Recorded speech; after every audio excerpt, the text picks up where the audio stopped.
निकल गया। सूरह अन्नाज़ियात आयत नंबर 26 हो चुका है जी, इसमें नंबर मैंने दिया।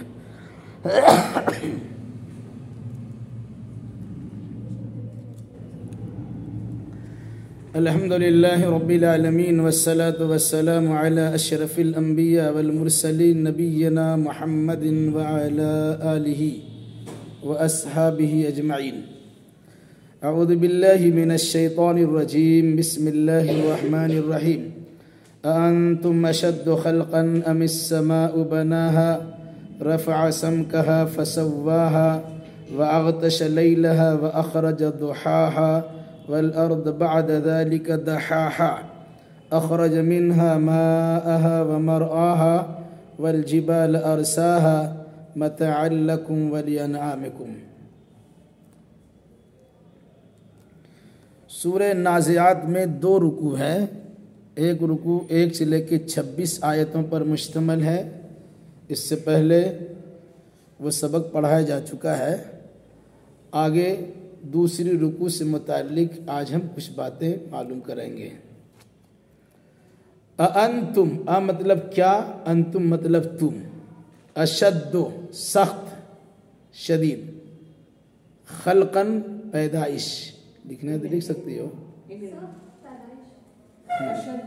अशद्दो मतलब सख्त मुश्किल, खल्कन पैदाइश, बनाना भी होगा जी, बनाना, जैसे कि बनाना। किसका माना बनाना? खल्कन, खल्कन पैदा करना, बनाना, पैदाइश। ठीक है। अम का मतलब या, अस्समा समा आसमान, बनाहा उसने उसको बनाया, बनाहा उसने उसको बनाया, आसमान को। रफ़ा, रफ़ा मतलब उठाना, जैसे हम हाथ उठाते रफ़ुल यदैन, रफ़ा। समक, सम का मतलब होता है छत। रफ़ा सम कहा, उसके छत को बुलंद किया। रफ़ा बुलंद किया, समक छत, हा उसके। फसव्वाहा, फा मतलब पस, सव्वा मतलब बराबर किया, हा उसको यानी आसमान को बराबर किया। बराबर किया, ठीक ठाक किया। व अग़तशा, अग़तशा तारीख, अंधेरा कर दिया। सम कहा फसव्वाहा का मतलब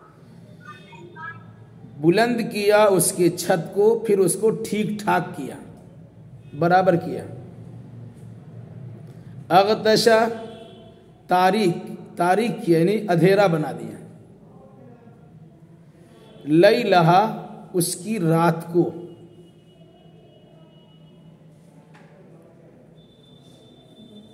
वह मतलब और, अख़रजा उसने निकाला। दुहाहा उसके दिन को, दुहा मतलब होता है रोशनी। चाश्त की नमाज को सलातुद दुहा बोलते हैं। रोशन किया, रात को तारीक किया, दिन को रोशन कर दिया। और निकाला उसने उसके दिन को। वल अर्दा, अर्द मतलब जमीन, बाद मतलब बाद, जाल का मतलब उसके बाद। दहाहा, दहा दाल हा या, दहा का मतलब होता है बिछाना, हा उसको, उसके बाद उस जमीन को बिछा दिया। अखरजा, खरजा से बना है, खरज मतलब निकला, अखरजा मतलब निकाला। खरजा निकला, अखरजा निकाला। क्या बोले? जी, दहा के माने क्या? दहा मतलब होता है बिछाना, हा उसको, उसको बिछा दिया। अखरजा निकाला, मिनहा उससे यानी जमीन से, मिनल अर्दी। मा आहा, मा मतलब पानी, हा मतलब उसके पानी को। व मर आहा, मरा मतलब चरागाह, चरागाह मतलब यहाँ पर चारा, चरने की चीज, खाने पीने, ग़िज़ा, खुराक, जानवर जो खाते हैं क्या बोलते हैं, चारा। उसमें चारा आदमी का भी हो जाएगा, उसी से बेचारा हो जाता है। गल्ला खाना पीने का सामान, हाँ उसका खाना, निकाला उससे उसका पानी और उसका खाना, यानी उसका गल्ला।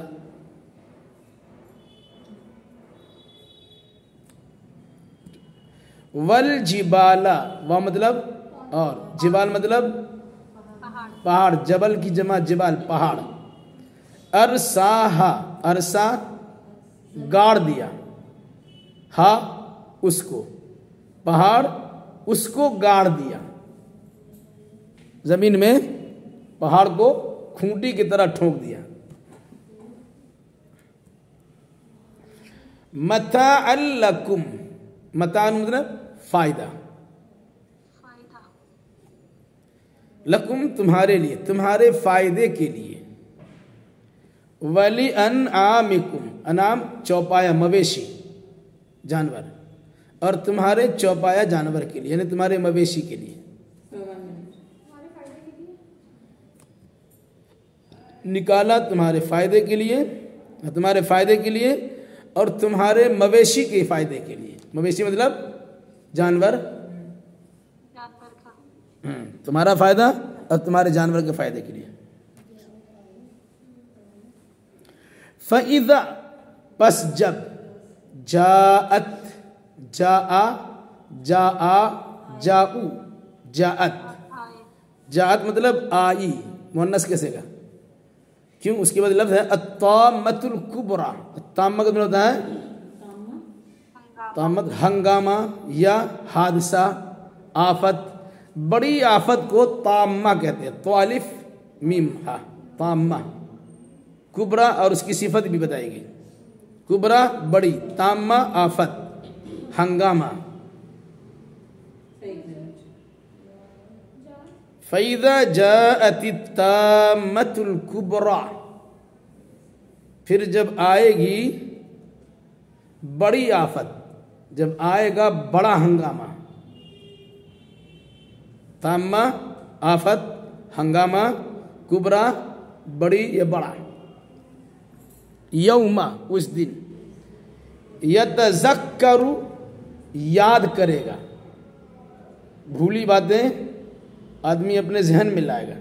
अल इंसान, इंसान, मा सा, मा मतलब जो, सा मतलब उसने कोशिश की थी, काम किया था। उस दिन इंसान अपने जहन में उन तमाम बातों को ले आएगा जो उसने दुनिया में किया था। वबुर्रिज़त, बुर्रिज़त मतलब जाहिर होना, बुर्रिज़त जाहिर होना। यौमा जिस दिन, यतज़क्करो याद करेगा इंसान जो कुछ उसने किया है, यानी अपने कारनामों को, अच्छा बुरा जो भी किया, उस दिन इंसान याद कर लेगा। वबुर्रिज़त, बुर्रिज़त जाहिर की जाएगी। जहीम जहन्नम का एक नाम है, जहीम। ले मतलब लिए, मन मतलब जो, यरा देखे।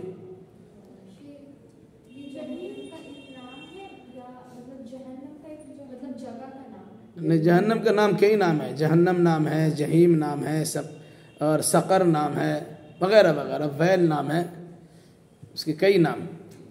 तो बुर्रिज़तिल जहीमु, जाहिर किया जाएगा जहन्नम को, लिमन उसके लिए, यरा जो देखेगा, यानी हर देखने वाले के लिए जहन्नम जाहिर हो जाएगी। फ़अम्मा, फ़अम्मा में बहरहाल, जो इस तरह बहरहाल, उसी तरह बोलते फ़अम्मा, मन जो तग़ा सरकशी की होगी, तो जो इंसान सरकशी की होगी, बदमाशी की होगी। व आसरा, आसरा मतलब तरजीह देना, यानी पसंद करना। दो चीज़ हमारे सामने हो, एक को छोड़ के दूसरी चीज़ को पसंद करने को तरजीह देना होता है, हम उसको तरजीह देते हैं। आप मेरे नज़दीक ज़्यादा अच्छे हैं। व आथरल हयात दुनिया, और जिसने दुनियावी ज़िंदगी को तरजीह दिया, दुनियावी ज़िंदगी को दूसरे के आखिरत के बिलमुकाबिल ज़्यादा अच्छा समझा। आसरा तरजीह देना। फ़इन्नल जहीम हियल मअवा, फ़इन्ना बेशक जहीम जहन्नम हिया वो अलमावा ठिकाना, तो जहन्नम ही उसका ठिकाना है। ठिकाना मतलब रहने की जगह, घूम फिर के जहाँ आदमी आता है। व अम्मा मन खाफा, मन जो खाफा डरता है, कहते ना बहरहाल वो जो उसी तरह से अम्मा मन खाफा डरा, मकामा रब्बिही अपने रब के सामने खड़ा होने से डरा। मकाम मतलब सामने खड़ा होना, डरा, हाँ जो डरा। मकाम मतलब खड़ा होना, रब्बिही अपने रब के सामने खड़ा होने से डरा।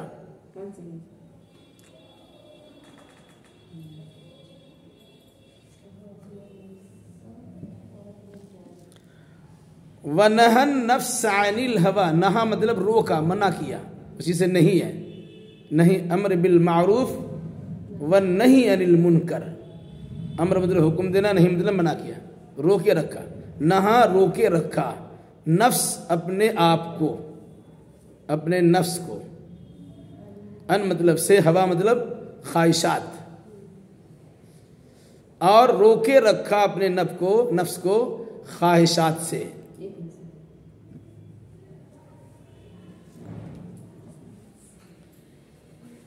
जो डरा अपने रब के सामने खड़ा होने से, और रोके रखा अपने आप को ख्वाहिशात से।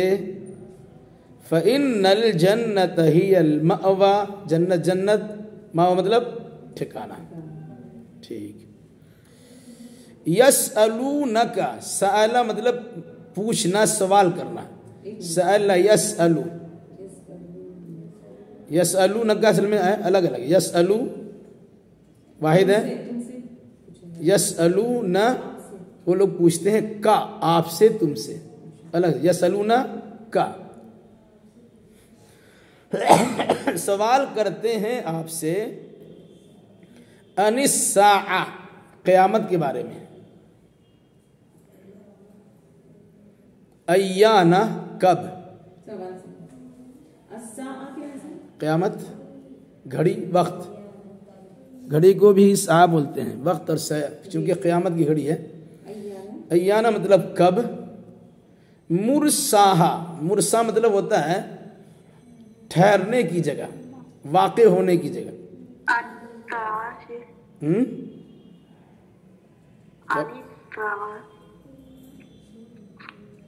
अनिस्सा क़यामत के बारे में वो पूछते हैं, क़यामत के बारे में। अय्याना मुरसाहा कि कब वो वाक़े होगी, उसका वाक़े होना कब होगा, उसका ठहरना कब। मुरसा मतलब ठहरना। ये उसी की तरह से मिला ऐसा, हाँ जो मावा था, मावा तो ठिकाना, हाँ ठीक है, मुरसा उसी अंदाज का होगा। हाँ उसका कब होगा, उसका ठहरना। खुतबा पढ़ती है, बिस्मिल्लाहि मजरेहा व मुरसाहा इन्न रब्बी लगफूर रहीम। जब कश्ती पे सवार हो कहा है बिस्मिल्लाहि मजरेहा, अल्लाह के नाम से इसका चलना होता है, व मुरसाहा और अल्लाह ही के नाम से उसका ठहरना होता है। कश्ती या जहाज, पानी जहाज जो खासतौर से चलता है उसके लिए वही मुरसाहा, कब ठहरना होगा, यानी क़यामत कब वाक़े होगी। फीमा अंता मिन ज़िक्राहा, फीमा इस सिलसिले में, अंता आप, मिन ज़िक्राहा उसके ज़िक्र से, उसके याद, उसके बताने से, यानी उसके ज़िक्र से आपका क्या ताल्लुक़, उसके बताने से आपका क्या ताल्लुक़।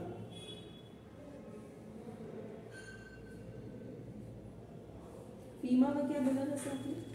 फी मतलब में, माँ मतलब उसमें या उस सिलसिले में।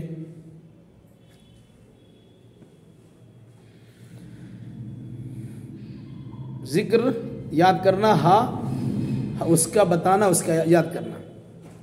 इला रब्बिका मुंतहा, इला तक, रब्बिका तुम्हारे रब की तरफ, मुंतहा, मुंतहा मतलब इंतहा, खत्म जहां होना, यानी क़यामत का आखिरी इल्म अल्लाह ही के पास है। उसका आखिरी, उसका इंतहाई इल्म आपके रब के पास है। मतलब वही एंड हो गया ना? एंड होगा जी। क़यामत कब आएगी उसका आखिरी वक्त कौन बताएगा? उस सिवाय अल्लाह की किसी के पास नहीं है। इन बेशक अंत माने आप, वैसे इला रब्बिका मुंतहा, आपके रब के पास ही उसका आखिरी इल्म है, इंतहाई इल्म, क़यामत का इंतहा, क़यामत की इंतहाई इल्म आपके रब के पास ही है। कोई आदमी क़यामत की निशानी बता सकता है, लेकिन क़यामत कब आएगी, किस सूरत में आएगी, उसका जो इंतहाई इल्म है वह अल्लाह के पास, आपके रब के पास है। इन्नमा बेशक अंत आप, मुनज़िरु डराने वाला, खबरदार करने वाला।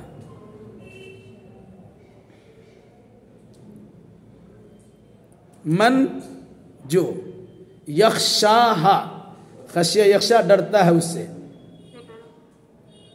बेशक आप डराने वाले हैं उसको जो उसकी खशियत रखता है, जो उससे डरता है।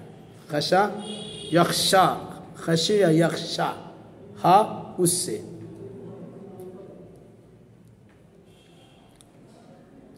कअन्नहुम, गोया कि वो लोग, यौमदिन यरौना हा, यरौना देखेंगे वो लोग, हा उसको, ने क़यामत को, अस्सा देखेंगे लोग उसको, यानी देखेंगे उसको मतलब बराकिर क़यामत, जिस दिन देखेंगे लोग उसको यानी क़यामत को,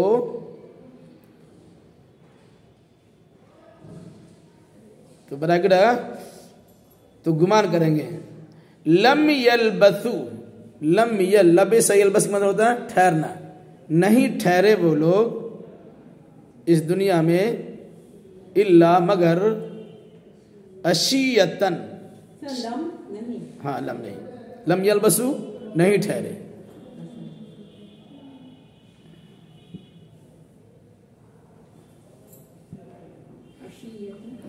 अशियतन शाम का वक्त,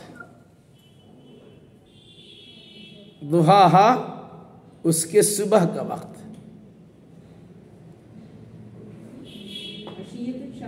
शाम का वक्त। असल में लफ्ज़ अशी कहते हैं, जोहर के बाद से लेकर मगरिब तक के टाइम को अरबी में अशी कहते हैं, ठीक है।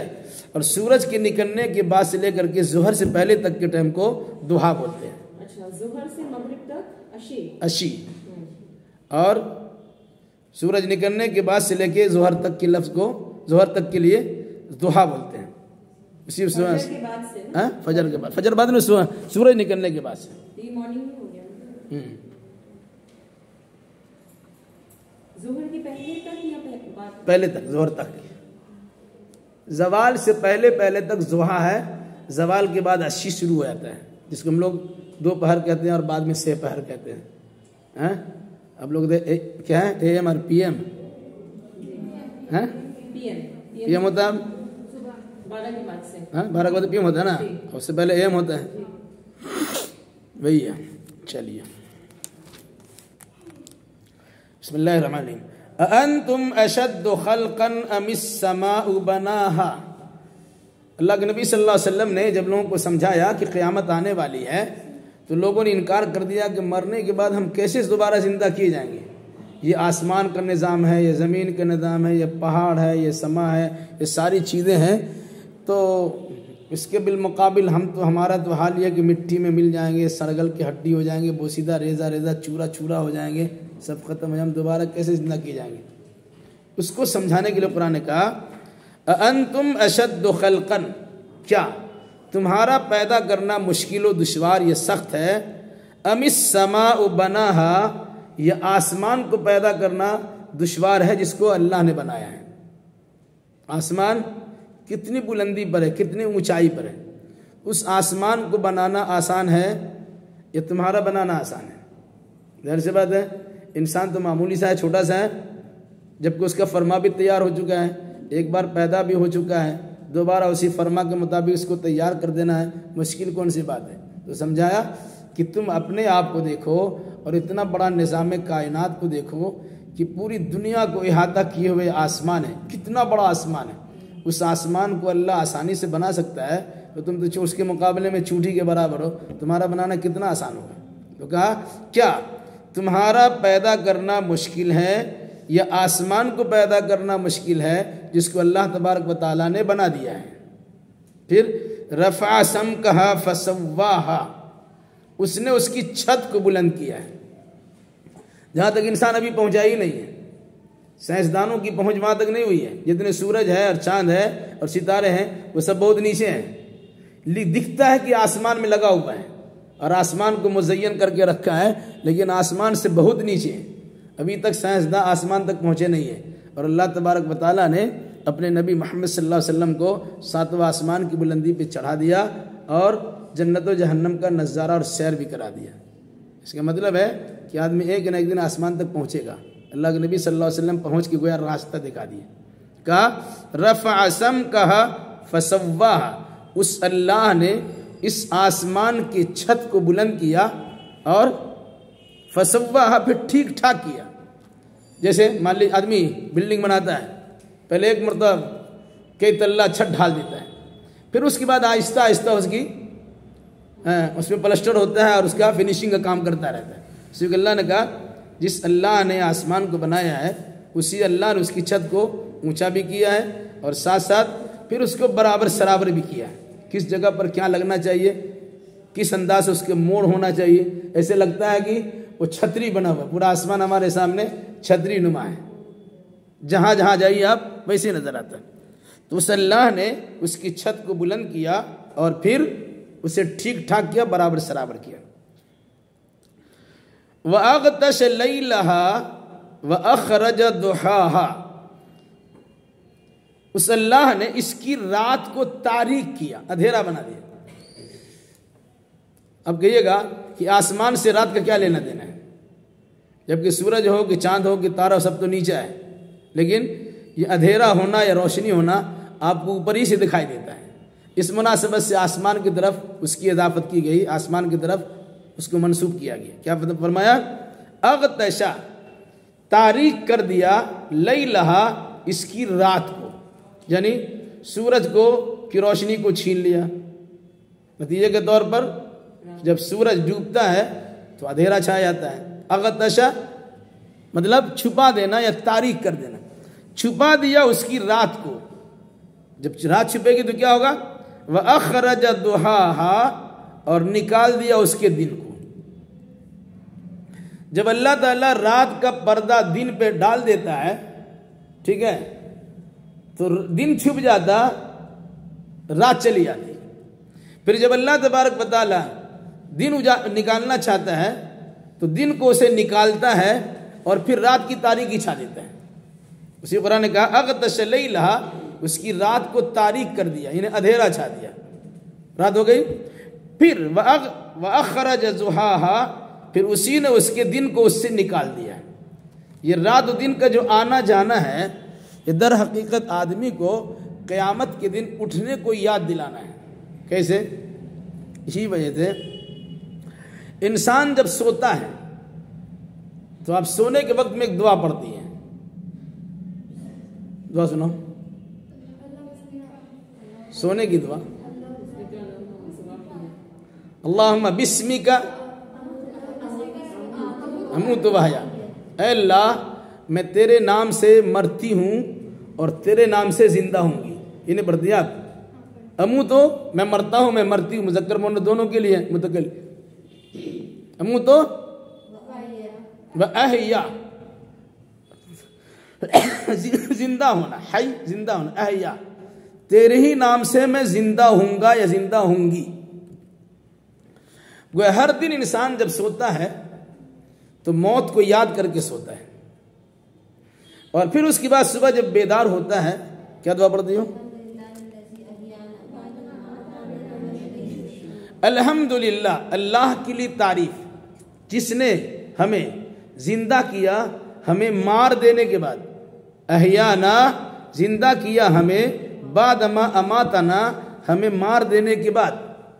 इसी पर बस नहीं है, व इलैहिन नुशूर, और उसी की तरफ लौट कर जाना है। गोया रोजाना हर इंसान को ये अकीदा याद दिलाया जाता है कि जो दिन है, गोया आप जिंदा हैं। जब रात आती है और आप पर मौत तारी होती, यानी नींद आती है, तो गोया आप छोटी मौत से दो चार हो जाते हैं, मर जाते हैं।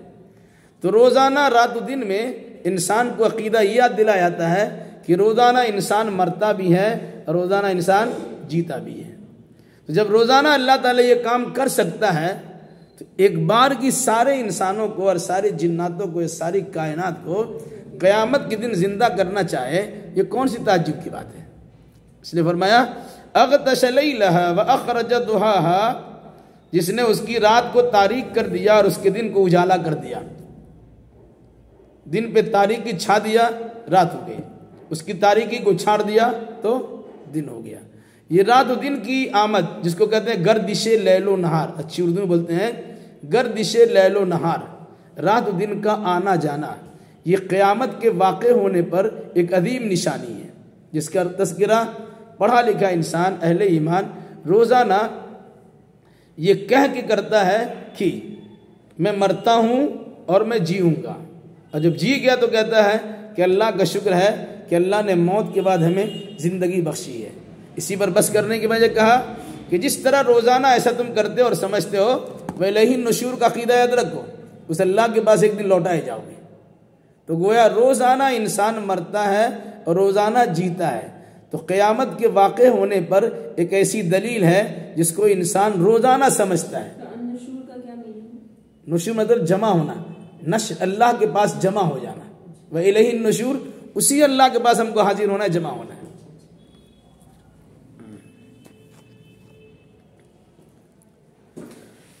वल अर्द बअद ज़ालिका दहाहा, फिर जमीन को उसके बाद बिछा दिया। याद रखिएगा, पहले जमीन बनाई गई, फिर आसमान बनाया गया। ठीक है, कोई आदमी इससे न सोचे कि वल अर्द बअद ज़ालिका दहाहा, उसके बाद जमीन को बनाया नहीं। जमीन बन गई थी, फिर आसमान बनाया गया, फिर ऊपर से उसकी फिनिशिंग करते करते फिर नीचे भी फिनिशिंग हो रही है। इसे बिल्डिंग बनाता है आदमी, फ्लोरिंग के काम बाद में करता है, नीचे वाला काम बाद में करता है, ऊपर से छत की वो करते हुए आता है नीचे, और उसके बाद फाइनल पीछे नीचे करता है। उसी अंदाज से अल्लाह ने पहले ज़मीन को बनाया है, फिर उसके बाद आसमान को बनाया है, फिर आसमान को सजा दिया, और फिर उसके बाद ज़मीन को अच्छे अंदाज में ठीक ठाक कर दिया। उसी कहा वल अर्द बअद ज़ालिका दहाहा, उसके बाद ज़मीन को अल्लाह ताला ने बिछा दिया, यानी रहने सहने के लायक बना दिया। अगर वो ज़मीन खेत की है तो काश्त के लायक बना दिया, अगर वो ज़मीन बागात की है तो बागों में जो सजावट होती है उसके लायक बना दिया, अगर ज़मीन वो खेल के मैदान की है तो खेल के मैदान के लायक बना दिया। क्या फरमाया? वल अर्द बअद ज़ालिका दहाहा, उसके बाद अल्लाह ही ने उस ज़मीन को बिछा दिया। अखरज मिन्हा माअहा व मरआहा, निकाला इससे, इससे मतलब जमीन से, माअहा इसके पानी को, जमीन से पानी निकाला, व मरहा और चारा निकाला, गल्लाजात निकाला। गोया इंसान की जिंदगी पानी पर है और खाने पर है। तो अल्लाह तबारक व तआला ने खाने पीने का बंदोबस्त कहाँ से किया है? मिट्टी से किया, जमीन से किया। देखिए, जब पानी आप पीते हैं आपको तो आसानी से लगता है कि पानी ऊपर टंकी से आ रहा है, ठीक है, लेकिन पानी नीचे से निकाला जाता है। जब ट्यूबवेल वगैरह देखा आपने, यहाँ भी है, ठीक है, तो पानी नीचे से निकाला जाता है। इसलिए कहा अखरज मिन्हा माअहा, निकाला इस जमीन से इसके पानी को, व मरआहा और उसके गल्लाजात को। अगर कहीं पर पानी नहीं है, जमीन है सूखी पड़ी हुई है, तो जब तक किसान दूसरी जगह से पानी लाकर उस जमीन की सिंचाई नहीं करता, आबपाशी नहीं करता है, तब तक वो जमीन काश्त के लायक नहीं बनती है। इल्ला है कि अल्लाह तबारक व तआला आसमानी बारिश दे दे, वो बारिश भी ज़मीन यानी नहर से, नदी नाले से और उसके बाद दरिया और समंदर से पानी को उठाया जाता है, भाप की शक्ल में उसे उठाया, फिर धूप की शिद्दत और गर्मी लगने के नतीजे में फिर उसे बरसाता है। तो उसकी बुनियाद कहाँ है? ज़मीनी है। कहा फिर निकाला उससे उसके पानी को और उसके गल्ला जात को, उसके चारा को। पानी पर हर जानदार की ज़िंदगी पानी पर मौकूफ़ है, जो जिंदा है पानी चाहिए ही चाहिए। अच्छा, वल जिबाल अरसाहा, और पहाड़ को उसमें गाड़ दिया। ज़मीन इस तरह से डवाडोल हो रही थी, तो उसको बैलेंस करने के लिए अल्लाह तबारक व तआला ने जगह जगह पहाड़ को नस्ब कर दिया, खूंटी गाड़ दिया। लंगर अंदाज जिस तरह कश्तियाँ होती है, अगर सफ़र कभी किया दरियाई सफ़र, तो बड़े बड़े जहाज़ को कहीं कहीं रोका जाता है। कैसे रोकते हैं? वहाँ भी लफ्ज़ इस्तेमाल यही होता है, मुरसाहा का लफ्ज़, अरसाहा, लंगर अंदाज, बड़ा बड़ा आंकड़ा होता है, उसको डाला जाता है, उससे उसको रोक के रखता है। ठीक है, तो कहा वल अर्द बाद वल जिबाल अरसाहा, और पहाड़ अल्लाह ने उसको उसमें गाड़ दिया ताकि ज़मीन डवाडोल ना हो, इधर उधर ना करने सके। मताअल लकुम वलिअनआमिकुम, ये खाना और पानी किसके लिए? तुम्हारे फायदे के लिए भी और तुम्हारे जानवरों के फायदे के लिए। मताअल लकुम तुम्हारे फायदे के लिए है, वलिअनआमिकुम और तुम्हारे मवेशियों के फायदे के लिए। जानवर से इंसान बहुत सारा काम लेता है, कभी बार बरदारी काम लेता है, बोझ उठा के ले आता है। आए ना, मुख्तलिफ किस्म की सवारियाँ हो गई है। पहले सफ़र भी उस पर होता था, गल्ला लाद के भी लाया जाता था, बोझल सामान भी उस पर रखा जाता था। तो कहा ज़ाहिर सी बात है उसके अंदर भी ज़िंदगी, उसको भी खाना पीना है। तो ये आसमान ज़मीन से जो पानी निकाला और गल्ला निकाला, तो गल्ला और पानी तुम्हारे फ़ायदे के लिए भी है और उसके अलावा जानवर के फ़ायदे के लिए।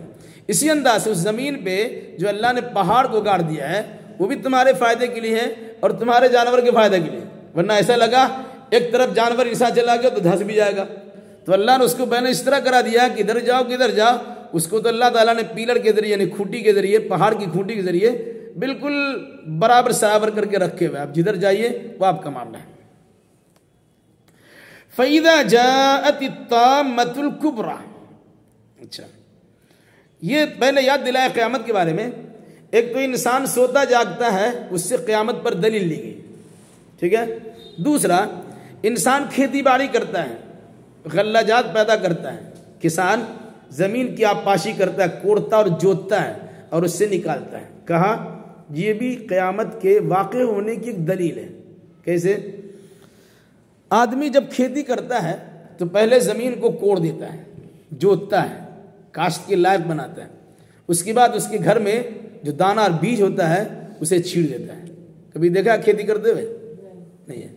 दाना छीड़ दिया जाता है, जैसे धान है तो धान छीड़ दिया गया, चावल नहीं छीड़ा जाता है। चावल जिस खोल के अंदर रहता है वो धान होता है, धान को। या फिर गेहूं है तो गेहूं को छीड़ दिया जाता है। ये दाल है, मसूर का दाल है तो चावल को छींटने से चावल नहीं होगा, वो तो सड़ जाएगा। हाँ, गेहूं से होता है। चावल के लिए फिर धान चाहिए, धान से होता है।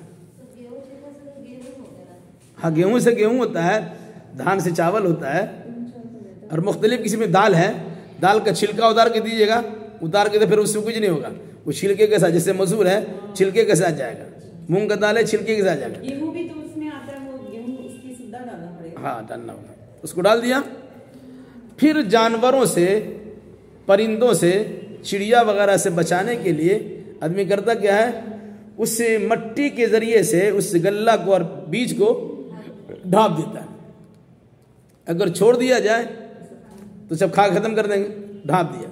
अब देखिए उसमें किसान को अल्लाह तबारक व तआला पे कितना भरोसा, अंदाजा किया कितना भरोसा होता है।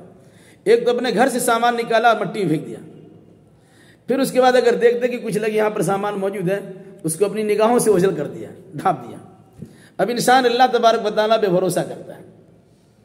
अब अगर बारिश नहीं होती है तो जो गल्ला, जो दाना हमने ज़मीन में डाला, उसके ऊपर कोई भारी सी मिट्टी पड़ी हुई है या मिट्टी का ढेला पड़ा हुआ है, उस दाने को या उस बीज को इतनी ताकत नहीं है कि वो ढीला को हटा सके। तो अल्लाह तबारक व तआला पानी भेजता है। पानी भेजने के नतीजे में वो ज़मीन मट्टी नरम हो जाती है। अगर पानी नहीं होता तो किसान क्या करता है, रहट के ज़रिए से और किसी और ज़रिए दमकल के ज़रिए से पानी ला करके उसको पटाते हैं ताकि वो नरम हो जाए। नरम होने के बाद जो गल्ला अंदर में है उसकी कोपलें फूटती हैं, अखवा निकलता है, उसे सुई की तरह कुछ निकलती है। तो जो अपने खुद कमज़ोर है, लेकिन अब ज़मीन नरम होने के नतीजे में वो ज़मीन को चीर के बाहर चली जाती है। फिर बाहर आने के बाद फिर वह आहिस्ता आहिस्ता बड़ा होता है। रात में उसका जो फूल बनता है, फूल में उसका मुंह खुला होता है। फिर शबनम के जो कतरात गिरते हैं, ओस जो गिरते हैं, उसके कतरात उस फूल के मुंह के अंदर जाता है। फिर मुंह बंद हो जाता है। फिर वही गेहूं बनता है कि धान बनता है कि चावल बनता है। फिर जो सब्जियां हैं जो किसी गल्ले जाते बन जाते हैं। कुरान ने क्या कहा, तुम खेती पैदा करने के लिए ज़मीन को कोड़ते हो और उसमें गल्ला जात को डालते हो, फिर इंतज़ार करते हो और तुम्हारे सामने उसके गल्ला उबज के चले आते हैं। ये तुम कर सकते हो। अब अल्लाह तबारक व तआला ने इंसान को मौत से दो चार किया। मरने के बाद इंसान से कहा कि इस इंसान को मिट्टी में डालो, मट्टी खोदो, कब्र तैयार करो। फिर इंसान को मिट्टी में डालो, फिर मिट्टी डाल करके उसे छोड़ दो। जिस अल्लाह के हुक्म से गल्ला जात पैदा होता है, उसी अल्लाह के हुक्म से ये मुर्दा इंसान भी उस ज़मीन से बाहर निकल आएगा जब अल्लाह तबारक व तआला करेगा, इज़ा ज़ुलज़िलतिल अर्दु ज़िलज़ालहा व अख़रजतिल अर्दु अथक़ालहा। जब ज़मीन को हिला दिया जाएगा और ज़मीन अपना बोझ बाहर कर देगी। तो गोया गल्ला जात जिस पर हमारी रोजी रोटी का इन्हिसार है, जिसको हम खाते पीते हैं, वो ज़मीन से हमारे सामने निकल के चला आता है। कौन देता है? अल्लाह। जब अल्लाह ये तुम्हारे सामने कर सकता है, वही अल्लाह तुमसे कहता है कि मरने के बाद तुम्हें उठाया जाएगा। जिस ज़मीन में तुमको दफन किया गया वो तुम अमानत के तौर पर मट्टी के पास, ज़मीन के पास हो। ज़मीन से कहा था मेरी अमानत वापस करो, वो ज़मीन अमानत वापस कर देगी। इसलिए दो मिसालें आपको दी हैं क़यामत के वाक़े होने पर, एक रात और दिन से, दूसरा गल्ला जात के ज़रिए से। अब उसके बाद सुनिए, फ़इज़ा जाअतित्ताम्मतुल कुबरा, फिर जब आएगी बड़ी आफत, एक बड़ा हंगामा होगा। क्या हंगामा होगा? जब सूर फूंका जाएगा, सारा निज़ाम दरहम बरहम हो जाएगा। इतना ज़बरदस्त हादसा होगा, इतनी बड़ी आफत होगी, इतना बड़ा हंगामा होगा कि सारा निज़ाम आलम दरहम बरहम हो जाएगा। उसके बाद क्या होगा? जब इस किस्म की जब हालत होगी तो इंसान याद करेगा, यौम यतज़क्करुल इंसानु मा सअ। कल तो इनकार कर रहा था क़यामत का, लेकिन अब उसको देखेगा कि सब तो मामला गंभीर हो गया। फिर इंसान के जहन में, अभी तो नाम अमल मिन्ना बाद में है, अब इंसान के जहन में सोच पैदा होगी, हम तो बहुत कुछ कर चुके हैं, हम तो कल क़यामत का इनकार ही कर रहे थे, तो ऐसा होगा नहीं। अब तो क़यामत का इनकार होने से रहा तो क़यामत तो वाक़ई हो गई। पूरी ज़िंदगी उनके सामने घूम जाएगी। गोया एक एक करके इंसान सोचना शुरू करता है। जैसे कोई मुसीबत आती है तो इंसान सोचने वाला सोचता है आखिर कौन सी हमने गलती की है। वो सारी गलतियां उनके सामने आती है। अगर किसी इंसान का एहसास मर चुका हो तो अलग सी बात है। इंसान जब बीमार पड़ता है, आदमी घुट घुट के मरता है, बोलता है घुट घुट के मरता है, वही होता है। बीमार पड़ने के बाद उससे एहसास होता है शायद हम अच्छा अब नहीं हो सकेंगे, तो उनकी ज़िंदगी में जितनी चीज़ें होती है सब उनके सामने चली जाती है। और नतीजे के तौर पर क्या है, वो सोच सोच के और परेशान होता है और परेशान होता है, हमने तो ये भी कर दिया था, वो भी कर दिया था, वो भी कर दिया था, इस किस्म की हरकतें कर ली थी। तो सोच करके इंसान परेशान होता है। कल क़यामत में यौम यतज़क्करुल इंसानु मा सअ, जिस दिन के इंसान अपने तमाम किए कराए को याद करेगा। फिर क्या होगा? वबुर्रिज़तिल जहीम लिमन यरा, हर देखने वाले के लिए जहन्नम को जाहिर कर दिया जाएगा। क्यों जाहिर किया जाएगा? भाई आप तो अपने आमाल को देख रहे हैं, उन आमाल के नतीजे में आपका ठिकाना कहाँ होगा उसको भी देख लीजिए। किसी को बताने की ज़रूरत नहीं कि आप जहन्नमी के जन्नती हैं। तो बाद में हुज्जत तमाम करने के लिए आपको नाम आमाल दिया जाएगा, अब उसको देख के समझिएगा। लेकिन खुद आपके जहन और दिमाग में वो सारी चीज़ें गर्दिश करना शुरू कर देगी जो आपने किया है। फिर क्या होगा? खुद अपने बारे में फैसला कर लेंगे। फिर कहा फ़अम्मा मन तग़ा, तो जिसने सरकशी की होगी, अल्लाह उसके रसूल के फरमान की खिलाफ वर्दी की होगी। तग़ा सरकशी करना। वह सरल हयात दुनिया, और जिसने दुनियावी जिंदगी को तरजीह दी होगी, यानी आखिरत की बिलमुकाबिल दुनियावी जिंदगी को पसंद कर लिया होगा, क्या होगा? फ़इन्नल जहीम हियल मावा, तो यकीनन जहन्नम ही उसका ठिकाना होगा। इंसान सोच भी लेगा भाई हमने तो सरकशी भी की है, हम तो आखिरत के लिए कुछ अच्छा काम तो नहीं किया है, हम तो बुराई किया है, और दुनिया को हमने चाहा ज़्यादा, आखिरत पर हमारा फोकस नहीं रहा, और आखिरत से मुतल्लिक हमने कुछ काम नहीं किया है, अब तो ठिकाना हमारा जहन्नम ही है। वो यकीन भी कर लेगा। वअम्मा मन खाफ मकाम रब्बिही व नहा नफ्स अनिल हवा, और जिस इंसान ने अपने रब के सामने खड़ा होने से डरा, जो इंसान डरा होगा अपने रब के सामने खड़ा होने से। डरना मतलब क्या है? अल्लाह के सामने जाएंगे, हमको जवाबदेह होना पड़ेगा, सवालात कुछ होंगे, तो आदमी सवाल का जवाब तैयार करके जाता है, अपने बारे में सोच समझ के आता है, पता नहीं ये पूछेंगे पूछेंगे। तो अपने रब के सामने खड़ा होने से डरा, मतलब क्या हुआ कि कल क़यामत में अल्लाह के सामने जब खड़ा होंगे तो उनके सवालों का जवाब दे सकेंगे नहीं दे सकेंगे। तो जो सवालात हमारे सामने हैं उन सवालों का जवाब तैयार करके अल्लाह की बारगाह में खड़ा होंगे।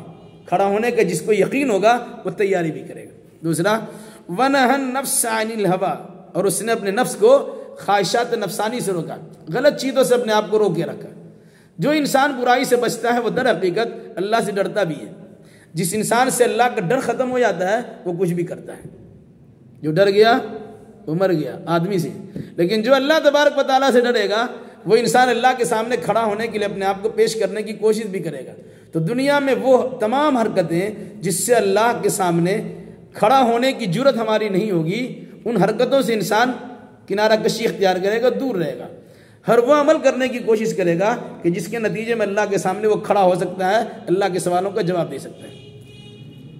तो कहा फ़इन्नल जन्नत हियल मावा, यकीनन जन्नत ही उसका ठिकाना है। अल्लाह से डरने वाला और ख्वाहिशात नफसानी से दूर रहने वाला इंसान जन्नत में जाएगा।